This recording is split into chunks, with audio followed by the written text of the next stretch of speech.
সুন্দর করে একটু বউ সাজাইছি। ওর আরো একটা কাজ আছে, শুধু আমি একটু যদি ফাঁকা হইতে পারি, দিশার আম্মা যদি একটু সময় দিতে পারে আমাকে, ওরে নিয়ে আমরা আরেক জায়গায় যাব, সেটাও আপনাগুলোকে শেয়ার করুন। রিয়ামণি, আমি তোর জন্য আপু চৌধুরানী আয়ুর্বেদা পেজে থেকে তোর জন্য একটা ক্রিম আর একটা সাবান আমি আনছি। এটা আপুর কাছে ছিল, আপু আনছি এই কারণে। এই যে দেখ, এই যে ক্যামেল মিল্ক সোপ বার, এটা কি? এটা হচ্ছে সাবান।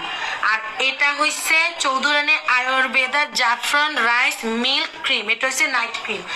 আপুরা ভাইয়ারা, আপনারা হয়তো কইতে পারেন যে নাইট ক্রিম কি এই বয়সের বাচ্চারা ইউজ করতে পারবে কিনা। এই ক্রিমটি 10 বছরের বয়স থেকে ইউজ করা যাবে, এটার কোনো পার্শ্ব প্রতিক্রিয়া নাই। একদম রিয়ামণিরে ধবে সুন্দরও মানে সাদাও করে দিবে না, ওর স্কিনটা সুন্দর করবে, যেহেতু আমি প্রতি রাতে ইউজ করি। এটা BSTI অনুমোদিত। আপনারা চাইলে চৌধুরানী আয়ুর্বেদা পেজে যেতে পারেন। চৌধুরানী আয়ুর্বেদা পেজের আপু আমার বলছে যে আপু আপনার কাছে যেহেতু আছে, আমার পক্ষ থেকে আপনি রিয়ামণিরে তার যেন স্কিনটা একটু সুন্দর হয়, যেমন আজকে পার্লারের আপু এত সুন্দর করে পেডিকিউর মেনিকিউর ফেসিয়াল সব করে দিছে।